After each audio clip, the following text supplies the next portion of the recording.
the rekindling. Welcome to the experience. Thank you. Sharing blessings.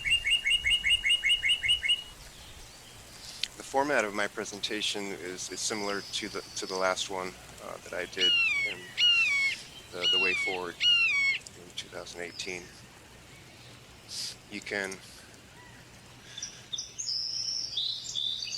view what was presented in the past by going to the link at the bottom here, alliedcircles.org/earth-healing.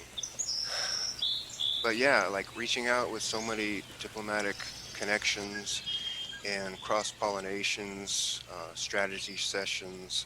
I've been meeting with many people, leaders, elders, cross-pollinating, as I mentioned, uniting, sharing to assemble this great mothership.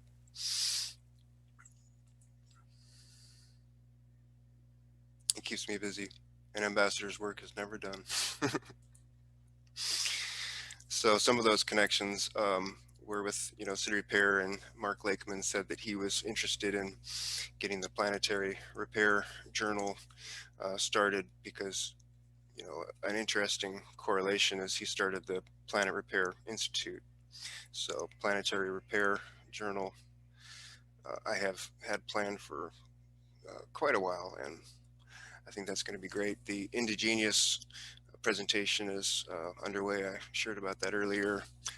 Another reason why October 31st was important to me was because last year I really wanted to kick off the educational learning series of global community designs with a collaboration with the organization World Beyond War, and start this empowering and training the League of the Army, as you mentioned last time, Brother Paris, of activists and supporters and servers.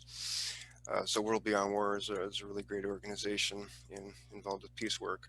And they also have the Action Network, which people can find pretty easily. Yes, I did speak about Earth Dance last time, and thanks for following up with that, Nick. We got to share quite a bit more, and here I have featured the Festival Fire mention, and this is where it gets really good. This is some of the examples of some of the permaculture organizations around the United States, at least, that are pioneering the circular economics, which is kind of the Western way of saying how the indigenous peoples have long been really conscious to not throw away anything and reuse and find purposes for everything, so this cutting edge, innovative and progressive work to have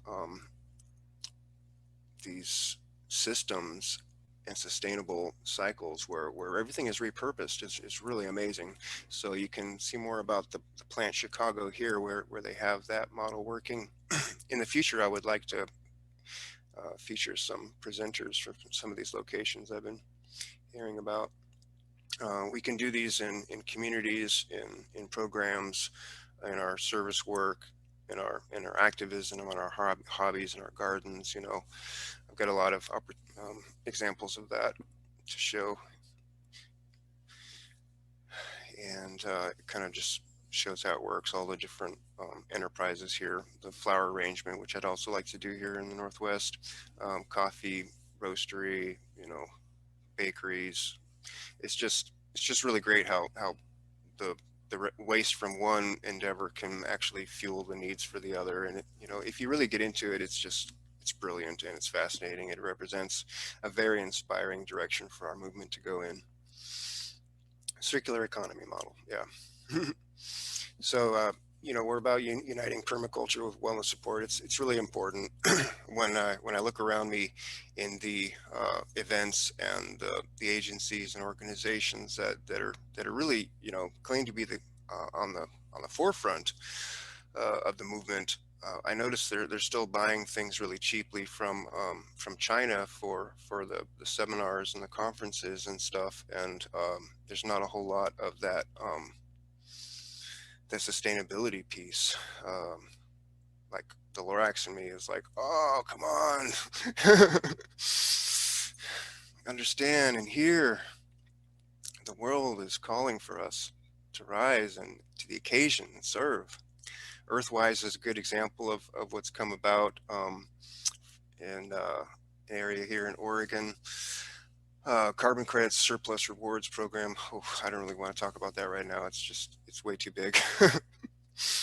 But the place is a location, I believe, in San Jose, um, which is kind of the model of where we want to go to with these epicenters and community support locations where people can access like gardens and opportunities to reuse and repurpose and do art and I suppose could do probably music and dancing too, Nick. Do some earth dance activities. Some of these places, there's still a lot of potential that hasn't been realized yet. Here's some examples of some eco villages that we've been talking about. Um, our eco village, and I believe it's British Columbia, and in New Zealand, there's the Earth Song eco village, and this is the place we want to get to. Uh, it's a lot of energy and belief and motivation. The coronavirus has definitely changed our world significantly. So it'll all happen at the pace it's meant to happen at, or is appropriate to happen at.